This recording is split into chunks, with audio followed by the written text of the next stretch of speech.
मंडळी, हिवाळी अधिवेशन आजपासून सुरू झाले आणि या अधिवेशनात यंदाही एक नाव जबरदस्त गाजणार असं दिसतंय। ते नाव म्हणजे अधिकारी तुकाराम मुंढे। राज्यातील कितीही मोठं राजकीय प्रकरण असो, एखादा कडक निर्णय असो किंवा कुठेतरी नियम मोडणाऱ्यांची बोंबाबोंब असो, या सगळ्यामध्ये एक नाव कायम चर्चेत येतं, ते आहे तुकाराम मुंढे। मुंढे हे असं नाव आहे जे कायमच राजकारण्यांना खटकतं आणि त्यानंतर त्यांची बदली होते असं म्हटलं जातं। यावेळीही असंच काहीतरी घडतंय। यंदाच्या हिवाळी अधिवेशनात भाजप तुकाराम मुंढे यांना विशेष लक्षवेधी सूचना देत निलंबित करा अशी मागणी करण्याच्या तयारीत आहे असं वाटतंय।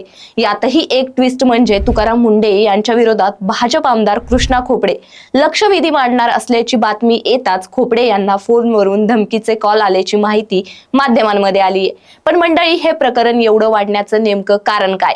यावेळी मुंढे नेमकं कशामुळे चर्चेत आलेत? त्यांच्या निलंबनाचं कारण काय? भाजप त्यांच्या मागे हात धुवून का लागले? सगळं काही सविस्तर जाणून घेऊयात या व्हिडिओतून। नमस्कार, मी पल्लवी धायगुडे आणि तुम्ही पाहताय महाराष्ट्र जागरण। मंडळी, सुरुवातीला थेट मुद्द्याला हात घालूयात। यात भाजप नेमकं काय म्हणतंय? तर त्यांचा मुख्य आरोप नागपूर महापालिकेतील कामकाजावरून आहे। मुंढे तिथे आयुक्त होते, पण स्मार्ट सिटी प्रकल्पाची सूत्र सरकारने त्यांना दिली नव्हती, तरीही त्यांनी हा प्रकल्प आपल्या ताब्यात घेतला, नियम मोडले आणि काही कंत्राटदारांना कोट्यवधींच्या देयकांना मंजुरी दिली असा आरोप भाजप करत आहे। एवढंच नाही तर त्यांनी काही महिला अधिकाऱ्यांना दमदाटी केली, अपमान केला अशा तक्रारीही दाखल झाल्या होत्या। त्यावेळी पोलिसांकडे FIR ही नोंदवला गेला होता। मात्र सत्तेत महाविकास आघाडी सरकार असल्याने कारवाई झाली नाही असा आरोप भाजपने केलाय। म्हणजे राजकारणात आरोप प्रत्यारोप हे काही नवीन नाहीत, पण तुकाराम मुंढे यांच्या बाबतीत हे चक्र जरा जास्तच फिरतं राहतं असं दिसतं। 2020 सालचं बघायचं झालं तर त्यांच्यावर महिलांना बोलावून कपडे फाडल्याचा विचित्र आरोप झाला होता। त्यावेळी मुंढे यांनी तो आरोप फेटाळून लावत थेट भाजपवरच बोट ठेवलं होतं।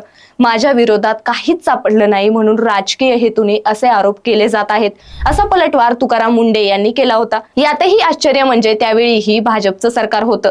त्यानंतर 2023 मध्ये नागपूर महापालिकेत आयुक्त असताना मुंढेंनी स्मार्ट अँड सस्टेनेबल सिटीच्या कामकाजावरही नियंत्रण घेतलं आणि तिथे 20 कोटींच्या गैरव्यवहाराचा आरोप त्यांच्या गळ्यात बांधला गेला। तत्कालीन महापौर संदीप जोशी आणि पदाधिकारी संदीप जाधव यांनी याबाबत तक्रारही केली। महिला अधिकाऱ्यांसोबत कथित अभद्र वर्तन, अधिकारांचा गैरवापर, नियमबाह्य निर्णय असे सगळे आरोप तुकाराम मुंढे यांच्या विरोधात पुन्हा एकदा रांगेत उभे राहिले। आश्चर्याची गोष्ट म्हणजे तुकाराम मुंढे यांच्या विरोधात भाजप आमदार कृष्णा खोपडे लक्षवेधी मांडणार असल्याची बातमी येताच मुंढेंच्या समर्थकांनी खोपडेंना धमकीचा कॉल केल्याची माहिती मिळतेय। म्हणजे राजकारण आणि प्रशासन यांचं नातं तुटकच असतं। नियम पाळणारे अधिकारी जर कोणाच्या मनासारख्या गोष्टी करू शकले नाहीत तर त्यांच्यावर आरोपांचा पाऊस कधीही सुरू होऊ शकतो। त्यातही मुंढेंची प्रतिमा दोन टोकांची आहे। एकीकडे शिस्तप्रिय, कडक, नियमांवर ठाम असणारा अधिकारी, दुसरीकडे सतत वादात अडकणारा, वारंवार बदली होणारा आणि नेहमीच राजकीय लोकांशी मतभेदात अडकलेला अधिकारी। अलीकडेच ऑगस्ट 2025 मध्ये त्यांची पुन्हा बदली झाली आणि आता ते दिव्यांग कल्याण विभागाचे सचिव म्हणून काम पाहतायत। पण बदली म्हणजे त्यांच्यासाठी काही नवीन गोष्ट नाही, उलट त्यांची नवी पोस्टिंग म्हणजे नेहमीप्रमाणे नवीन वादांचे दरवाजे उघडणारी घटना वाटते। आता भाजपच्या मागणीकडे पुन्हा वळूया। भाजप हिवाळी अधिवेशनात विशेष लक्षवेधी सूचना देणार आहे आणि मुंढेंना निलंबित करा, सखोल चौकशी करा अशी मागणी करणार आहे। या मागणीमुळे प्रकरण पुन्हा गरम होणार हे पक्क। त्यात आता सरकार काय निर्णय घेतं, चौकशी होते का, यातून मुंढेंची बाजू मजबूत होते की ते आणखी अडचणीत सापडतात हे पाहणंही तितकंच महत्वाचं ठरेल। पण या सगळ्यामध्ये एक गोष्ट लक्षात घेण्यासारखी आहे, ती म्हणजे मुंढेंच्या करिअरमध्ये एवढे वाद का? सततचे आरोप, सततच्या बदल्या, सततचा राजकीय दबाव, यामागे नक्की कोण? हा सगळा प्रकार त्यांच्या विरोधातला राजकीय कट आहे का, की खरंच त्यांच्याकडून काही चुका झाल्यात? हे सगळे प्रश्न वेगवेगळ्या गटांकडून वेगवेगळ्या पद्धतीने सांगितले जातात। यात मुंढे समर्थक म्हणतात त्यांना नियमांवर ठामपणे काम करायचं असतं म्हणून त्यांना हटवण्यासाठी मुद्दाम आरोप लावले जातात। प्रत्येक सरकारी कार्यालयात काही विशिष्ट स्थापन झालेले गट असतात, त्यांचा फायदा होणार नाही अशी कामं करणाऱ्या अधिकाऱ्यांवर नियमभंगाचे ठगडे लावणं हे तर काही नवीन नाही। तर दुसरीकडे त्यांचे विरोधक म्हणतात एक अधिकारी वारंवार वादात अडकतोय, हे काही योगायोग नाही, त्यांच्या कामकाजावर अनेक गंभीर आरोप आहेत आणि त्याची चौकशी व्हायलाच हवी। या दोन्ही बाजूंची मते जोरदार आहेत आणि त्यामुळेच हे प्रकरण अजून तापणार आहे हे निश्चित।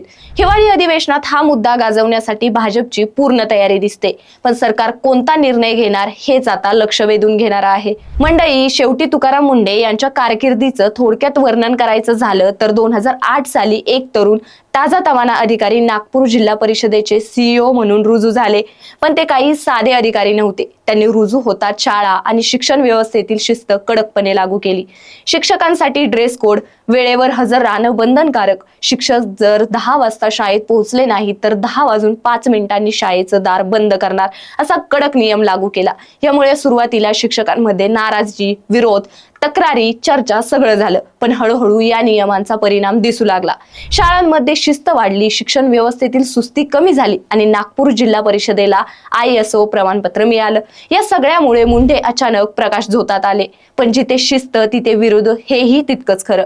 कारण मंडळी, नियमांवर ठाम राहणारे अधिकारी नेहमीच राजकीय लोकांना पचत नाहीत आणि त्यामुळेच त्यांच्या करिअरमध्ये सततची बदली हा एक नियमच झाला।